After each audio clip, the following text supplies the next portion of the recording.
የማይተካ የሰው ህይወት እያዳን እኛ ግን በልቶ ማደር አቃተን ያሉ ዶክተሮች በአምባገነኑ ብልጽግና ግፍና እስር እየደረሰባቸው ይገኛል። የኢትዮጵያ የጤና ባለሙያዎች ማህበር ፕሬዝዳንት አቶ ዮናታን ዳኛው እንዲሁም 3 የአርባ ምንጭ ጠቅላላ ሆስፒታል ዶክተሮች በፖሊስ ቁጥጥር ስር ውለዋል። በዝርዝር ትሰሙታላችሁ። በጎንደር ያገዛዙ ጦር ድባቅ ተመቶ እንዳልነበር ሆኗል። ከቦታው የደረሰ መረጃ እናስደምጣችኋለን። በሌላ በኩል የደራ አማራዎች በአገዛዙ ወከባ እየተፈጸመባቸው የድረሱልን ጥሪ እያሰሙ ይገኛሉ። የሰዓቱ አንኳር መረጃችን ነው። እንዲሁም ከውጭ በሱዳን ኤልፋሽር ፈጥኖ ደራሹ ኃይል ባደረሰው ጥቃት 7 ሰላማዊ ሰዎች ህይወታቸው አለፈ። እስከ መጨረሻው ድረስ አብራችሁ ስትቆዩ እነዚህና ሌሎች ያልተሰሙ መረጃዎችን በዝርዝር እናስደምጣችኋለን። ሰላም ጤና ይስጥልን ክቡራትና ክቡራን ባለም ዳርቻው ለምትገኙ የቻናላችን ቤተሰቦች እነሆ ለሰዓቱ ያዘጋጀናቸው የተለያዩ መረጃዎች ወደ እናንተ የምናደርስበት ሰዓት ላይ እንገኛለን። የሚዲያችን ተደራሽነት እንዲበዛ ቪዲዮ ላይክ፣ ቻናሉ ሰብስክራይብ እና ሼር እንዲሁም ኮሜንት መስጫ ሳጥን ድል ለአማራ ፋኖ የሚል አስተያየት እያስቀምጣችሁ አብራችሁን ሆኖ እነሆ ወደ መረጃችን ገባን። በጎንደር ያገዛዙ ጦር ድባቅ ተመቶ እንዳልነበር ሆኗል። አዲስ የተመሰረተው የአማራ ፋኖ ብሔራዊ ኃይል በጎንደር ወታደራዊ ድል ተቀዳጅቷል። በ11 አቅጣጫ ያለ የሌላ ኃይሉን አሰባስቦ የጎንደር የበጋሻው ክፍለ ጦር ቀጠና በመክበብ ሰብሮ ለመግባት ሙከራ ያደረገው የአብይ ዙፋን አስጠባቂ ወራሪ ኃይል በ7 ልዩ ልዩ ቦታዎች በተደረገ አውደ ውጊያ ሰብአዊና ቁሳዊ ኪሳራ አስተናግዷል። በበለሳ ጎሽጎ፣ በደንቀዝ ሐሙሴት፣ በወገራ ደርጋጅ፣ አምባ ጊዮርጊስ፣ ገደብዬ፣ በጎንደር ዙሪያ ወረዳ ሱር፣ አይባ፣ አምቦበር የተጠና ምት ደርሶበት ወደ መጣበት አፈግፍጓል። ለ24 ሰዓታት በተደረገ ወታደራዊ እንቅስቃሴ ተልእኮውን ሳይፈጽም ለመፈርጠጥ የተገደደው አገዛዙ በወገራ፣ አምባ ጊዮርጊስና ገደብዬ ከተሞችን በመቆጣጠር ከ8 በላይ ሙት 5 ቁስለኛ ሲሆን የጦር መሳሪያዎችም ተማርከዋል። የአፋብኃ ራስ አሞራው ኮር፣ ራስ ደጀን ክፍለ ጦርና ጎንደር የበጋሻው ክፍለ ጦሮች የተውጣጡ ሻለቆች የድሉ ባለቤት ናቸው።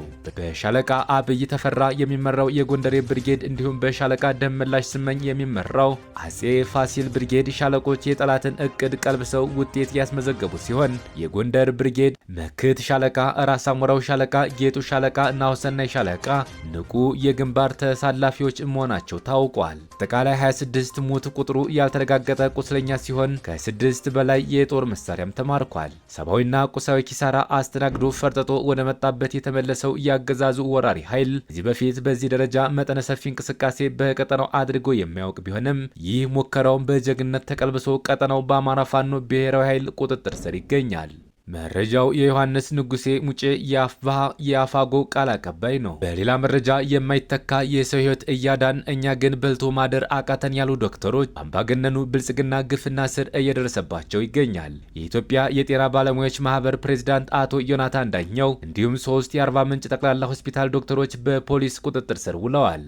አፋኞችን፣ ገዳዮችን፣ ነፍሰ በላዎችን፣ ጠላፊዎችን፣ ሌቦችን፣ ዘራፊዎችን፣ ሙሰኞችን፣ ጉቦኞችን፣ ዘረኞችን፣ ጎጠኞችን፣ ከፋፋዮችን አቅፎ ተንከባክቦና በጀት መድቦ እየከፈለ ወንጀል ሲያሰራ የሚውለውና ነፍስ ሲቀጥፍ የሚውል ሲሆን ነፍሰ አዳኝ ዶክተሮችን፣ ትውልድ የሚቀርጹ መምህራንን፣ ህዝብ የሚያገለግሉ የመንግስት ሰራተኞችን የሚያሾፍ የሚያጣጥል የሚሳለቅ በአመፅ ካልሆነ መልስ ሊሰጥ የማይችል በደንቆሮ መሪ የሚመራ የደናቁርት ስብስብ ነው። ይህ የተማረ አካል ጥያቄው እንዲመለስ የግድ ነፍጥ ማንሳት ይጠበቅበታል ማለት ነው። እዚህ ነው ባለን መሳሪያ ሁሉ እንዋጋው የምንለው። በአዲስ አበባ ከተማ እንዲሁም በአማራና በደቡብ ኢትዮጵያ ክልሎች በቀናት ልዩነት የታሰሩ የጤና ባለሙያዎች ቁጥር 5 ደርሷል። በአዲስ አበባ ከተማ ሌሎች 5 የጤና ባለሙያዎች ደግሞ ከ2 ቀን እስር በኋላ ተለቀዋል። የጤና ባለሙያዎች ከሰሞኑ እያደረጉት ላለው እንቅስቃሴ ድጋፉን የገለጸው የጤና ባለሙያዎች ማህበር ፕሬዝዳንት የሆኑት አቶ ዮናታን የታሰሩት ትናንት እሁድ ግንቦት 3 2017 ዓ.ም እንደሆነ የማህበሩ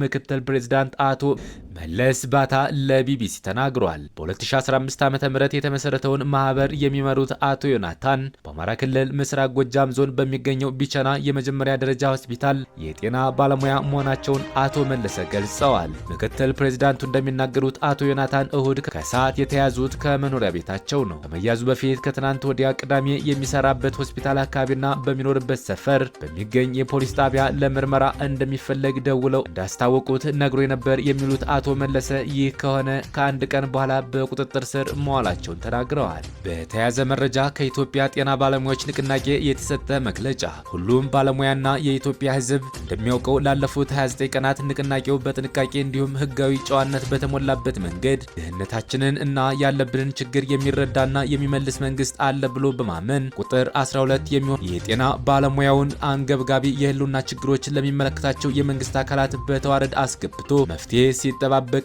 መቆየቱ ይታወቃል። ይሁን እንጂ ምንም ተስፋ ሰጭ ባልሆነና መሬት ላይ ተፈጻሚ ያልሆነ አንድ መግለጫ ይሉት ቃለ ምልልስ ብቻ በመስጠት የተሰጡ 30 ቀናት መገባደጃ ላይ እንገኛለን። በገባነው ቃል መሰረት የተሰጡት ቀናት ሲያበቃ አገልግሎት መስጠት እንደምናቆም ንቅናቄው ደጋግሞ አስጠንቅቋል። ጊዜውም ደረሰ።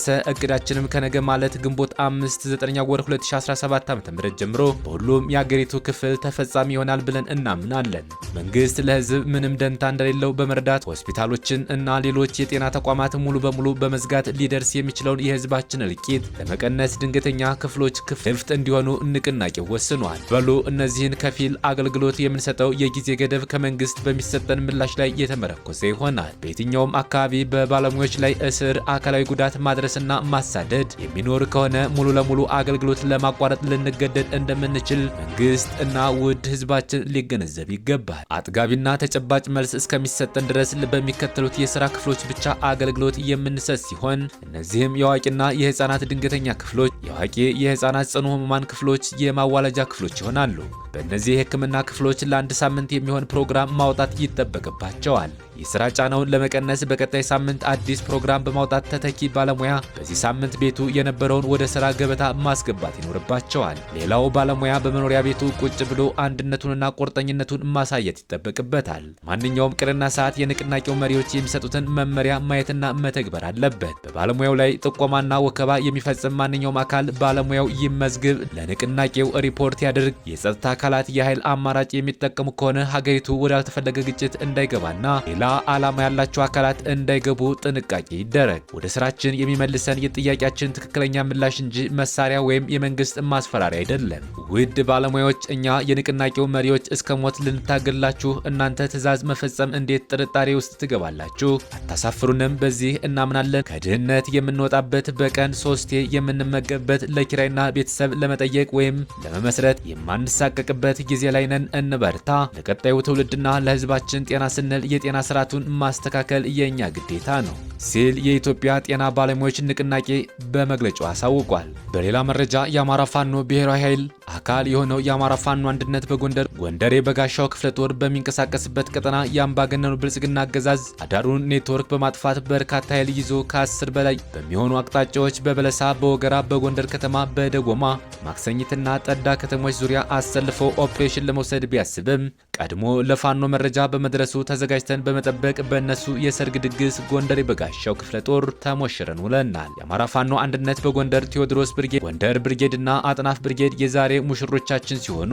ከአገዛዙ ወንበር አስጠባቂ ኃይል ጋር ወገራ ወረዳ ብራና ደርጋጅ በተባሉ ቦታዎች በምዕራብ በለሳ ኮዛ አቦ ቀበሌ፣ ጎንደር ዙሪያ ወረዳ ደንቀጽና ደጎላ ቀበሌዎች በድምሩ 5 ቦታዎች ላይ ከፍተኛ ተጋድሎና የሞት ሽረት ትግል ሲካሄድ ውለዋል። በውጊያው ጠላት ከፍተኛ ሙትና ቁስለኛ አስተናግዶ ሰብአዊና ቁሳዊ ኪሳራውን ተሸክሞ በአምቡላንስና በፒካፕ መኪኖች እያመላለሰ ሆስፒታሎችን አጨናንቆ ውሏል።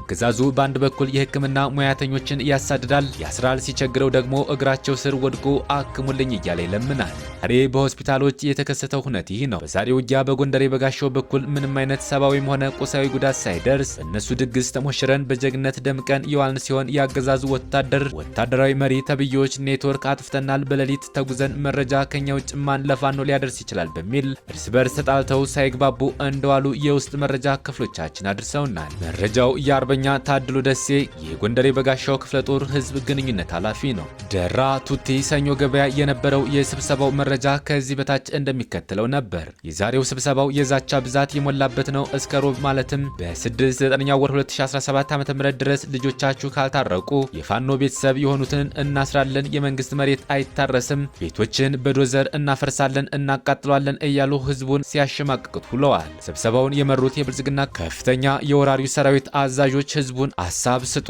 ወይም ጥያቄ ጠይቁ በማለት በስብሰባው ላይ የህዝብን ሀሳብና ስሜት ለማዳመጥ የሞከሩ ቢሆንም ህዝቡ በዩኒፎርም የተሸፈነ ሸኔ መሆኑን ቀድሞ በማወቁ ስብሰባው በዝምታና በድምፅ ታቅቦ በመጨረስ ተበትኗል። ህዝቡም አርብና ቅዳሜ የገበያ ቀን በመሆኑ የመስፍን ታዬ ስራ አስፈጻሚዎች፣ የደራ ኦሮመኛ ተናጋሪዎች የቱቲን ህዝብ ምክር ሀሳብና ከፋኖ ጋር ያላቸውን ትስስር ለማወቅና ለማጽናት ከጎለም፣ ከበርጅ፣ ከግራኝ ሙቀጫና ከሌሎችም አካባቢ በመመልመል እያስገባ መሆኑን ስለደረስንበት ሁሉም የቱቲ ህዝብ ሀሳቡን በልቡ ይዞ የልጆቹን መምጫ ቀን በንቃት እንድንጠብቅ እናሳስባለን። ሌላው ይህ ነብሰ በላ ሰራዊት በሚደርስበት ስቦ ማስከዳት የጦርነት ስልት ልቦናው ስለተሰባበረ ህዝቡን ለማስፈራራት የሚያደርገው ስብሰባ የጣረ ሞት መሆኑን ህዝባችን በደንብ ማወቅ አለበት። ምላስ ብቻ የቀረው የሌባ ስብስብ ነው። ቆንጆቹ ደግሞ ቶሎ አደቡን እንድታስገዙት እናሳስባለን። በመጨረሻም በሱዳን ኤልፋሽር ፈጥኖ ደራሹ ኃይል ባደረሰው ጥቃት 7 ሰላማዊ ሰዎች ህይወታቸው አለፈ።